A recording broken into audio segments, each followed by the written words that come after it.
नमस्कार साथियों, मैं डॉक्टर राहुल बाली, खबर नेशनल टाइम्स से आज आपके साथ फिर रूबरू हुआ हूँ एक बहुत ही अच्छे मुद्दे के साथ। जैसा कि आप जानते हैं साथियों कि कॉकरोच जनता पार्टी एक पार्टी बनी है जो अभी जिसकी कोई रजिस्ट्रेशन नहीं है, सिर्फ नाम ही नाम जो दिया गया है। 6 जून को उन्होंने जंतर मंतर के ऊपर प्रोटेस्ट किया और अभिजीत दीप के जब एयरपोर्ट पे पहुंचे तो उनको ऐसा स्वागत दिया गया कि जैसे बहुत सारी ताकत इनके पीछे है। सेम डे उनको परमिशन मिल गई और उन्होंने जंतर मंतर के ऊपर आके धरना किया, जिसके साथ वंगचू जी भी उसमें पार्टिसिपेट किए हैं। तो इसके ऊपर बहुत सारे आज देश के अंदर सवाल उठने लगे हैं कि इनके पीछे कौन है, अभिजीत दीपके का मकसद क्या है, क्या अभिजीत दीपके जो खुद में इतने कैपेबल हैं वो इतना बड़ा एजिटेशन या इतनी बड़ा प्रोटेस्ट जो है कर सकें, जहाँ कौन सी ऐसे देश की ताकत है जो हमारे देश के अंदर गड़बड़ करवाना चाहती है और हमारे जो स्टूडेंट्स का वो उनका जो है फ्यूचर और बर्बाद करना चाहती है। मैं इसको और बर्बाद इसलिए कह रहा हूँ क्योंकि जब स्टूडेंट सड़कों पे आके प्रोटेस्ट करता है तो उसका बहुत सारा टाइम जो है ख़राब हो जाता है, वो अपनी पढ़ाई से भड़क जाते हैं। और ये तो ठीक है कि हमें संविधान जो है अपनी बात कहने का, एजिटेशन करने का, प्रोटेस्ट करने का, फ्रीडम ऑफ एक्सप्रेशन जो है सारे जो हमें संविधान हक देता है, लेकिन इसका मकसद ये नहीं है कि आप जो है जैसे कि दिल्ली के अंदर 6 जून को एग्ज़ाम चल रहे थे दिल्ली यूनिवर्सिटी के बच्चों के, और उन्होंने ये भी नहीं देखा कि ये एग्ज़ाम चल रहे हैं, लेकिन वो अपना एक 1 पॉइंट एजेंडा लेके सामने आते हैं कि आदरणीय एजुकेशन मिनिस्टर का रिज़ाइन होना चाहिए। साथियों, जैसा आप जानते हैं कि क्या वो एक रेजिग्नेशन से जो सारी समस्या जो है वो हल हो जाएगी। मैं किसी पार्टी से बिलोंग नहीं करता, लेकिन मुझे इस बात का दुख है कि ये जो तमाशबीन लोग हैं हमारे देश के अंदर अशांति फैला रहे हैं, इनके पीछे कौन है। आदरणीय मार्कंडेय कंठशूर जी ने अपने ट्वीट में कहा है कि इनको जोकर कहा है। तो उन्होंने जंतर मंतर करने के बाद अब वो पुणे में सावित्रीबाई फुले कैंपस के अंदर जो है वो कि इनको कौन परमिशन दे रहा है, कौन इनके पैसा इंतजाम कर रहा है, कौन इनकी बाई एयर टिकट जो है दे रहा है। ये सारे सवाल जो है आज हमारे देश के स्टूडेंट्स को पूछना चाहिए इनको, क्योंकि जब आप पढ़ाई से हट जाते हैं और सड़कों पे आ जाते हैं, सिर्फ एक ही वन पॉइंट एजेंडा लेके कि मिनिस्टर को रिज़ाइन करना चाहिए जैसे कि दीपके बोलते हैं। और ये जब आप सड़कों पे आते हैं तो बहुत सारी चीज़ें आपकी जो है दिमाग जो है वो दूसरी तरफ लग जाता है। साथियों, मैं आपको बताऊं कि मैं भी एक एजुकेशन फील्ड से हूं। आज जो है जब भी आप सरकारी नौकरी लेते हैं तो आपकी जो है पुलिस वेरिफिकेशन होती है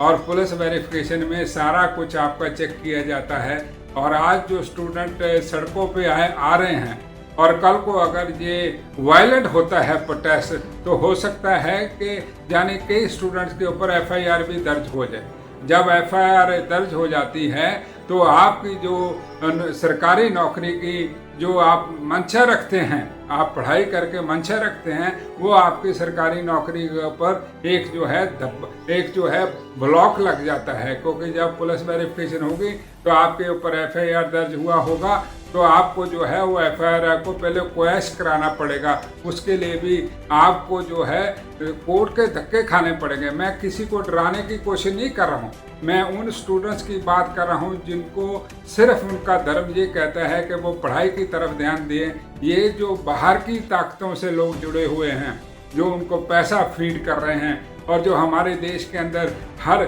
स्टेट के अंदर अशांति फैलाना चाहते हैं, इनको जो रोकना चाहिए।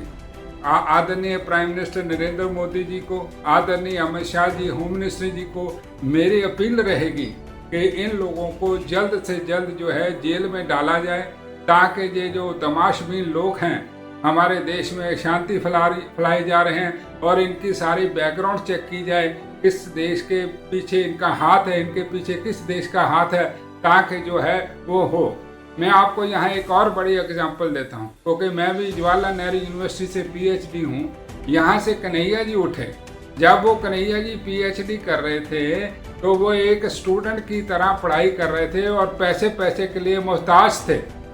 उन्होंने अपने कई बार भाषणों में भी ये कहा, लेकिन क्या है कि बाद में वो कांग्रेस में ज्वाइन कर गए। तो मैं उन स्टूडेंट्स को ये बताना चाहता हूँ, आज कन्हैया जी ने बिहार इलेक्शन के अंदर अपनी कैंपेन के जरिए 80 लाख के ऊपर पैसा इकट्ठा किया। तो भाइयों, जिसने तो सरकारी नौकरी नहीं करनी वो तो राजनीति में आ जाते हैं, लेकिन राजनीति में भी ऐसा है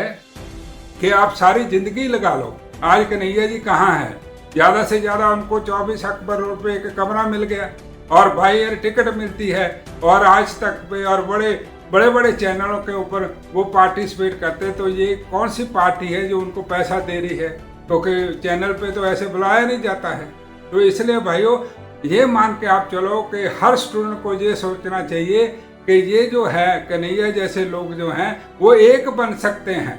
आप हजारों लाखों जो है कन्हैया जैसे नहीं बन सकते, क्योंकि आज जो पॉलिटिक्स में भी बहुत सारा कंपटीशन है। तो इसलिए मेरी आप सबसे खास करके स्टूडेंट से उनसे अपील है इस वीडियो के जरिए कि आप जो है कांग्रेस जनता पार्टी के प्रोटेस्ट में मत जाओ और आप जो है अपनी पढ़ाई पे फोकस करो, ताकि आपका फ्यूचर बने, ताकि आपके माँ बाप का नाम रोशन हो। क्योंकि आपके माँ बाप बहुत सारा पैसा जो है आपकी पढ़ाई के ऊपर खर्च करते हैं, दिन रात मेहनत करके आपको फीसें देते हैं, लोन लेके भी वे आपको बाहर के देशों में पढ़ने के लिए भेजते हैं। आज अभिजीत दीप के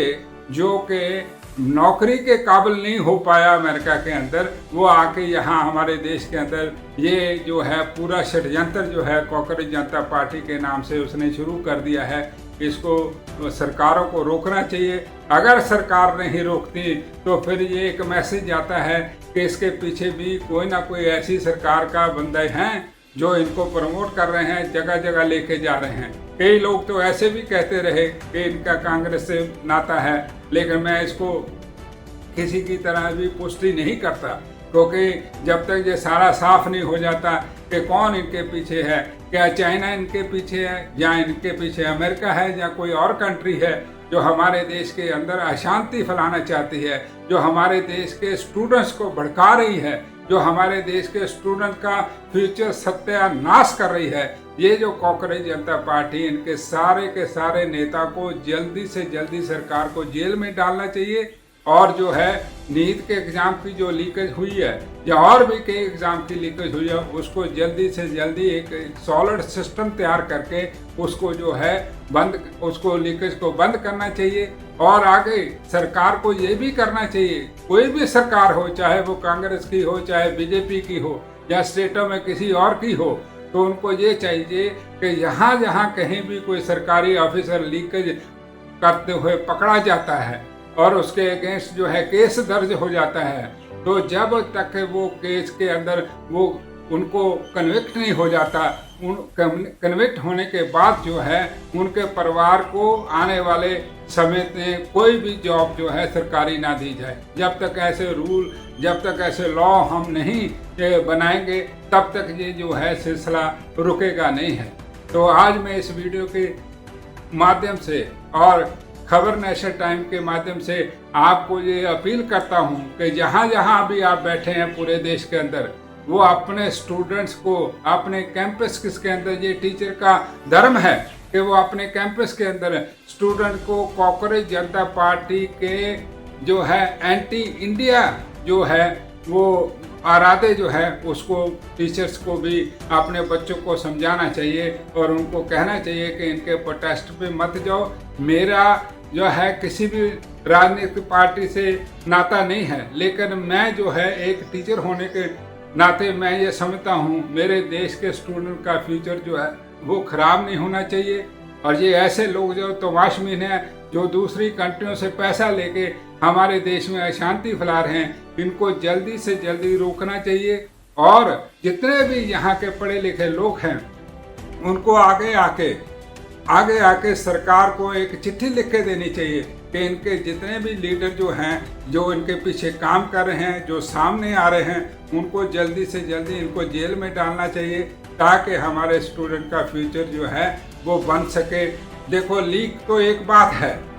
अगर आप एक ही वन पॉइंट एजेंडा लेके चलेंगे कि जी एजुकेशन मिनिस्टर का जो है रिजाइन होना चाहिए, तो मुझे भाइयों एक बात बताओ, अगर आज रिजाइन कर देते हैं तो